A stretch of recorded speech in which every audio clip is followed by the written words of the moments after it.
I'm really starting to dig these Multiversal Conquest videos.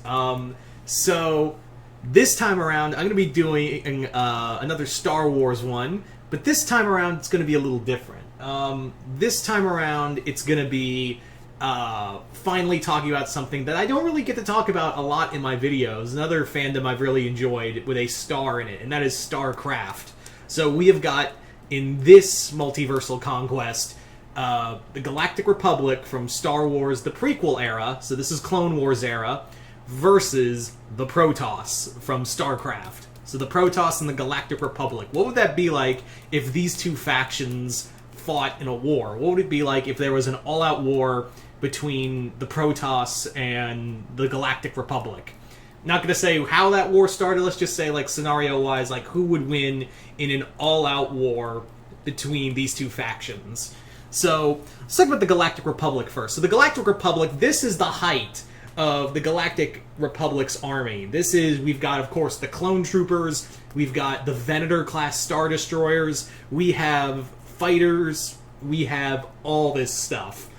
But the one thing they also have, first and foremost, above all else, are the Jedi. They have the aid of the Jedi as generals in this long conflict against the droid army. So the Jedi, of course, the ancient band of Force users, not much else I can say. Of course, they're going to have, like, Obi-Wan, Yoda, Mace, Anakin, Ahsoka, and also, of course, the Clone Army, which are these well-bred, well-trained, why did I say bred? They're not engineered, there's the word. They're refined, they're great, they're excellent soldiers, following orders to a T. These guys were literally bred for war. There's the sentence I was looking for. But on the other end, you have the Protoss. Now, the Protoss are a race of aliens who have basically been like a massive empire, and their whole origin is a whole thing I could go into, but it's too long. So the Protoss are also a race that are literally one bred for war. These guys are some serious fighters. These guys have fought the Zerg and the Terran and among themselves. But for the most part, the Protoss are the most united of races. There have been a few skirmishes in between, a few civil wars in between races. But on the most part, of the three races, the Terran, the Zerg, and the Protoss are usually the most united. And that's a major factor right there. In unity. Now, the Protoss, you may think, oh, well, they're just... If you don't know, Protoss are really good at both ground combat and space combat and aerial combat. These guys have massive ships called carriers, which hold thousands of ships like a bee nest that come flying out. They also have scout ships, they have fighters, they have ships that can disorient and disable other craft.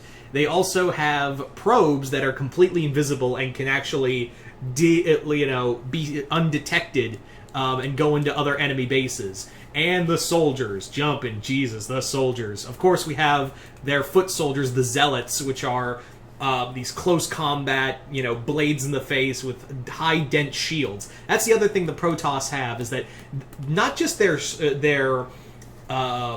weaponry, not just their ships and vehicles have shields, but their soldiers have shields. They don't last forever. They do regenerate. They do. If a Protoss survives, his shield will come back. His personal shields will come back. But a Protoss Zealot could easily cut his way through several forces before he actually needs, he either is ordered to retreat, fall back, or keep fighting. That's the other thing, is that the Protoss can easily take a lot of damage, even without the shield. They can easily just take blaster bolt after blaster bolt. Same with the Dragoons, these big mechanical warriors, which are actually cyborgs that hold their old soldiers inside of them. And you may be saying, well, they've got so they've got weapons to combat the clones, but there's no way they could combat the Jedi, right? That's where I think there may be a problem, because they do have their own band of, I guess you could call them mystics, called the Templars. Now, Templars are beings who use unlike the Force, they use psionic energy and can create storms, they can use telekinetic abilities, and they can even fuse together to become these things called Archons, which are these big balls of psionic energy that can just blast their way through whole armies. Not to mention, you have regular Templars, but you also have the Dark Templars, which are these unseen opponents which could ghost their way through several squadrons of soldiers, and have energy blades that may be able to hold... Now, I'm not going to go into the whole thing, but for argument's sake, let's say like a Dark Templar blade could go up against a lightsaber. And these guys have their own psionic abilities, too. The other thing that really differentiates between the Protoss and the Galactic Republic is that, here's the major thing. Like I said earlier in this video, is that the Protoss have something that really sets them apart from others in the three factions of StarCraft. That thing is unity. The Conclave, for the most part, usually gets along, but for later interpretations, it's usually one guy leading them. Or the Dark Templars leading the Protoss. But yeah, for the most part, but for argument's sake, let's say like the Conclave is in charge. The Conclave is like a high council of Protoss Templars and other government officials who are usually on the same wavelength for the most part. But they can be pretty arrogant. That's a folly, is that the Conclave can be kind of arrogant and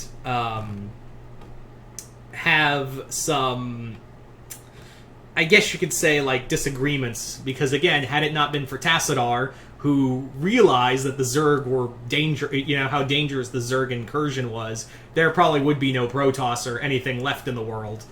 But yeah, so but here's the other thing that sets them apart, is that while the Conclave does kind of go up its own ass, that's nothing compared to the Galactic Republic, which is bogged down in legislation and rules of engagement and stuff like that.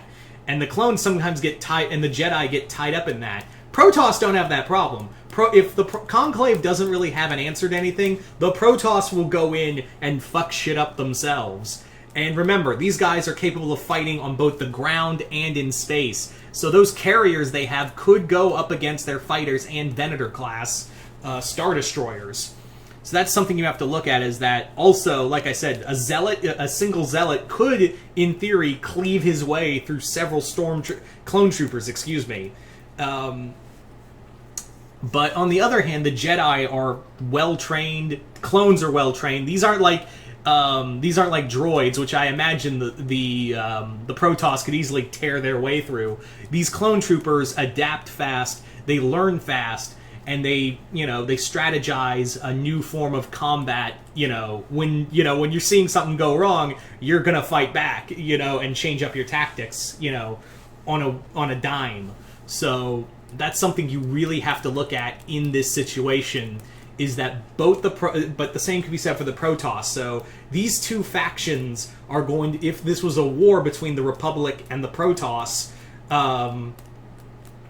both armies are going to be constantly changing their tactics, how they fight, how they engage their opponents. That's that's something you really have to take into consideration between these two factions, is that they are going to be constantly evolving their fighting. They're going to be constantly,